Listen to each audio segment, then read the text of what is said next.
Tears rolled down on Ozuma's cheeks as she sat on the cold tiled floor of their small apartment. She hugged her knees to her chest, her heart pounded, her breath shaky. Across the room, Abuka sat on the edge of his bed, staring at her, his face filled with shock and guilt. "What have we done?" Ozuma whispered, her voice barely audible over the distant honking of cars outside their window. The truth was undeniable, she had lost her virginity to her own twin brother. Abuka clenched his fists. He wanted to say something, to make sense of what had just happened, but no words came. The air between them was thick with emotions neither of them could name. The weight of their actions pressed down on them, suffocating. The hum of the city outside, distant sirens, people laughing, a motorcycle speeding down the street felt like another world. But inside this room, their world had shattered. How did this even happen? You are welcome to my channel. Do well to subscribe, like, comment and share. Thank you. Back to the story. Ozuma and Abuka were born on a rainy afternoon in the heart of Lagos, in a small but bustling neighborhood filled with life and laughter. Their mother, Nkechi, loved telling the story of how the sky roared with thunder as if the heavens themselves celebrated their birth. Their father, Chinedu, a respected mechanic in the community, wept tears of joy when he held them for the first time. From the moment they could crawl, Ozuma and Abuka were inseparable. It was as though they shared one heart, one mind, and one soul. Their bond was so strong that people in the neighborhood would stop to admire them. "God bless these children," Mama Chika, the food seller, would say. "I pray I give birth to twins just like them. See how they hold hands everywhere they go," the landlord's wife once remarked.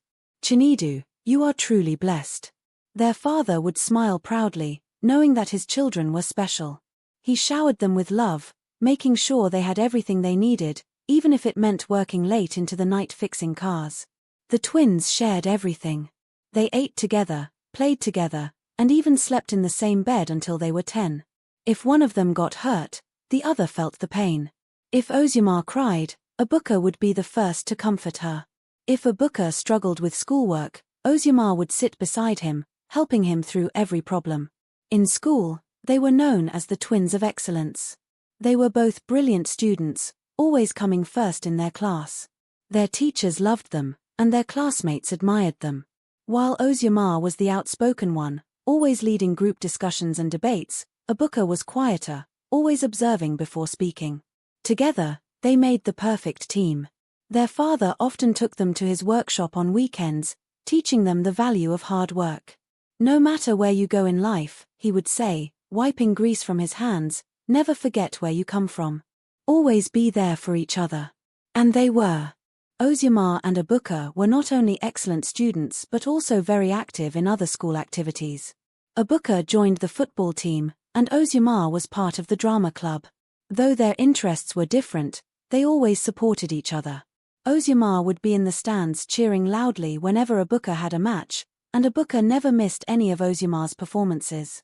They also helped each other grow positively. Whenever one of them felt discouraged, the other would step in with words of encouragement. They had a motto they always told each other: "If you fail today, you will win tomorrow." This kept them going, no matter the challenges they faced in school or at home. After school, Ozuma and Abuka always followed the same routine. The moment they arrived home, they would drop their bags, freshen up, and sit together at the dining table to do their homework. It didn't matter if one of them found a subject easier than the other, they always helped each other through it. Once their assignments were done, they would move to the kitchen. Their mother always left instructions on what to prepare for dinner, and they loved cooking together. Ozuma handled most of the chopping while Abuka handled the stove. They joked, laughed, and occasionally stole bites of food before it was ready. When their parents were away, they set the table together and ate side by side, sharing stories from school. After dinner, they would clean up and then move to the living room to watch TV or play video games. Sometimes, they would take turns reading books or just talking for hours. Their bond was so strong that they never felt the need to go outside and play with other kids. Their world was complete with just the two of them. They also looked out for each other outside of academics. If someone tried to pick on Ozuma, Abuka was always there to stand up for her. Likewise, Ozyama defended Abuka when necessary. They were each other's biggest protectors, which made them feel safe in a world that often tried to separate them. Their closeness didn't go unnoticed. People in their neighborhood admired the bond between them. Mothers would tell their children, "Look at those twins. See how they love each other. I wish you could be like them." Their teachers at school would often smile and say, "Ozyama and Abuka are a perfect example of sibling love." However, their classmates sometimes found it strange. Many of their friends wanted to spend time with them, but they never seemed to need anyone else. Their best friend, Christopher, would often complain, "Why don't you guys ever invite me over? It's always the two of you." But no matter how many people tried to pull them apart, they always found their way back to each other. Some students even wished they had a twin, someone who would always be there for them. "It must be nice," one girl in their class said one day, "to have someone who understands you without saying a word." At 16, Ozyama and Abuka were still as close as ever. They spent most of their time at home, rarely going out with friends. Their mother often teased them. "You two should go out and socialize. You can't be in each other's shadow forever." But neither of them wanted to. They enjoyed each other's company more than anything else. One evening, as they sat in their small living room watching a movie, their father walked in, shaking his head. "I've never seen twins this close. It's a beautiful thing. Never take it for granted." Ozyama smiled. "We won't, Papa." Their father nodded, ruffling Abuka's hair before heading to bed. The room fell into a comfortable silence as the movie played in the background. Ozyama leaned against Abuka's shoulder, the way she always did when she was tired. Abuka's laugh and they continue watching the movie. However, as they grew older, subtle but undeniable changes began to take place. Abuka's voice, once light and playful, deepened into a more commanding tone. His frame grew taller and more muscular, his shoulders broadening in a way that made him look more like a man than the boy Ozyama had always known. Ozyama, too, was changing. Her body, once slim and childlike, started developing curves, and her face took on a more mature beauty. Her voice became softer, more refined, and even the way she moved seemed different, more graceful, more deliberate. At first, neither of them paid much attention to these changes. They still did everything together, ate together, studied together, and played as they always had. But slowly, certain things started to feel different. The playful wrestling they used to enjoy suddenly felt awkward, with Abuka hesitating before grabbing her, and Ozyama feeling a strange warmth whenever his hands touched her skin. Sitting too close on the couch made them more aware of each other's presence, and even casual touches, ones that had always been normal, now sent a weird tingling sensation through them. One day, their mother's sister, Auntie Efima, came to visit. She hadn't seen the twins in years, and the moment she stepped into the house, she noticed how inseparable they were. She watched them move together, complete each other's sentences, and even share glances that needed no words. Later that evening, while their mother was in the kitchen, Auntie Efima pulled her aside. "Sister, you need to monitor these children," she said in a hushed tone. "They are growing up, and they are too close for comfort. They are not little kids anymore." Nkechi laughed. "They are twins, Efima. This is how they have always been." "But they are opposite genders," Efima insisted. "They are teenagers now. You need to start separating them a little. Let them have their own space." Nkechi waved her off. "You are overthinking. They are just close siblings. Nothing more." But Efima wasn't convinced. And soon, she wasn't the only one who began to worry. One evening, while their parents were away, Ozyama and Abuka sat on the couch, scrolling through their phones. They often shared funny videos with each other, laughing at the silliest things. But that night, something different happened. Abuka clicked on a video that had been sent to him in a group chat. It started as a normal scene, but within seconds, it changed, showing two people kissing intimately. He quickly tried to scroll past it, but it was too late. Ozyama had seen it. A heavy silence filled the room. They stared at each other, neither knowing what to say. Ozyama felt her cheeks grow warm. Abuka cleared his throat, awkwardly locking his phone. "Let's watch something else," Ozyama said quickly, but her voice was shaky. "Yeah," Abuka agreed, but even as they turned on a movie, The image from the video lingered in both their minds. Curiosity started creeping in. That night, Ozumar found herself replaying the scene in her head. It was just a kiss, but for some reason, she felt strange about it. She had seen kissing in movies before, but this was different. It was real. And for some reason, she couldn't stop thinking about it. Ebuka felt the same.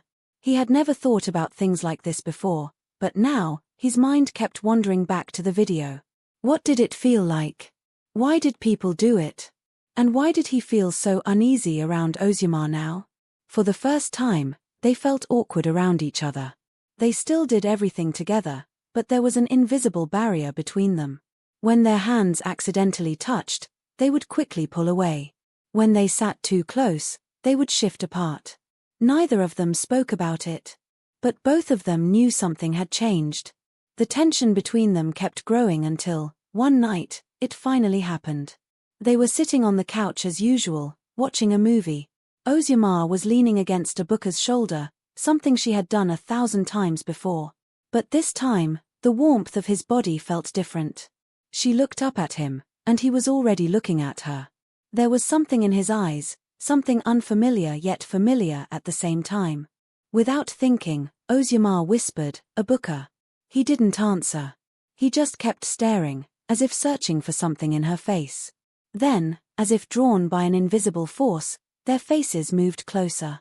Neither of them spoke. Neither of them pulled away. And then it happened. Their lips touched, softly at first, then more certain.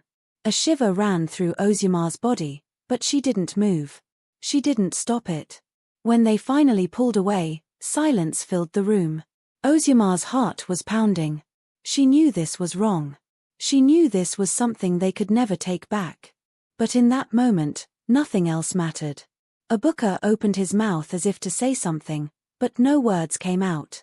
And just like that, the bond that had once been pure had changed forever. After they had pulled away from each other, Ozumar ran out of the house, her heart pounding in her chest. She had never felt this kind of fear before, fear of herself, of what had just happened.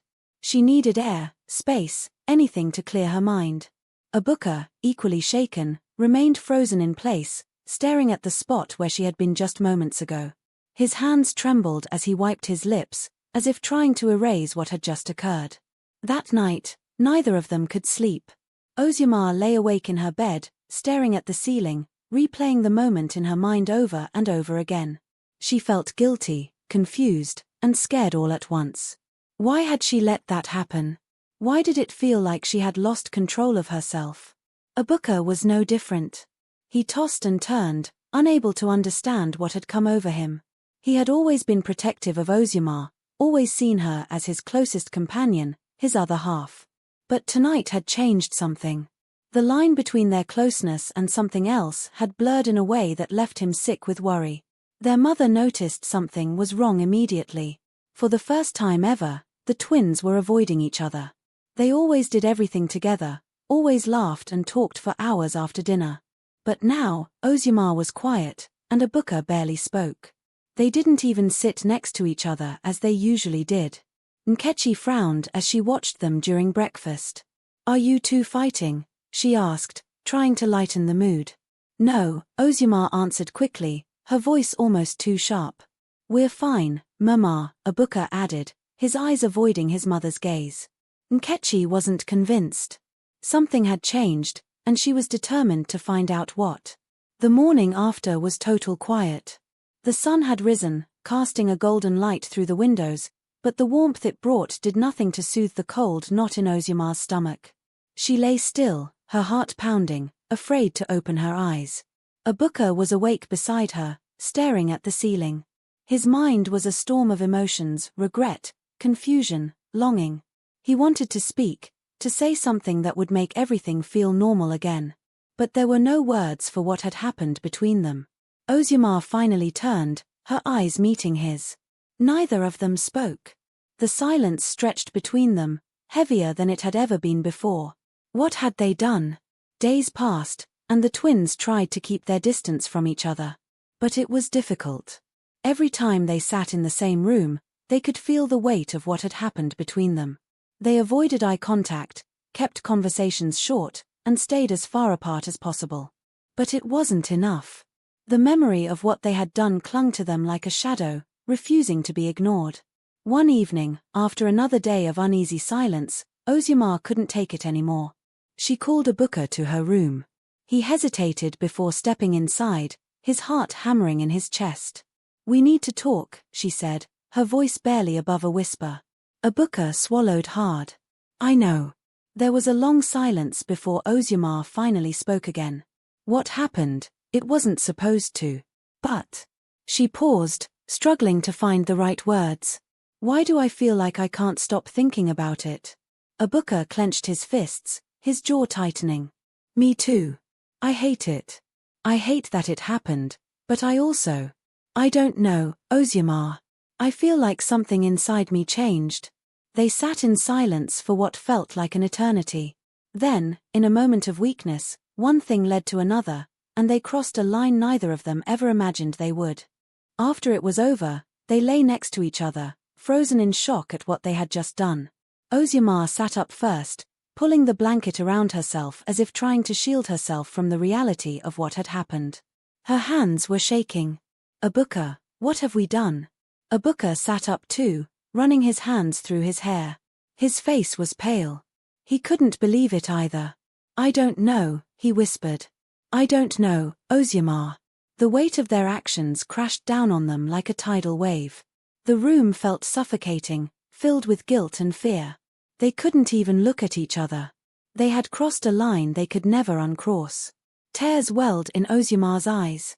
"This is wrong," she muttered. "This is so wrong. We can't tell anyone, Abuka. No one can know." Abuka nodded numbly, but deep inside, he knew the truth. Secrets had a way of coming out. Abuka couldn't handle the guilt. It ate at him day and night, making it impossible to focus. He became distant, quieter than ever.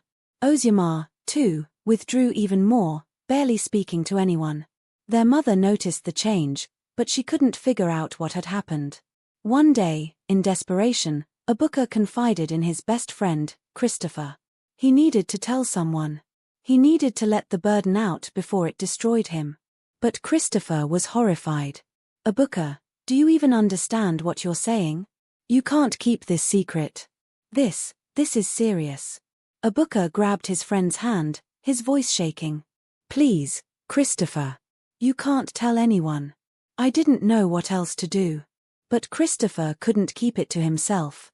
He told his mother, hoping she would know how to handle it.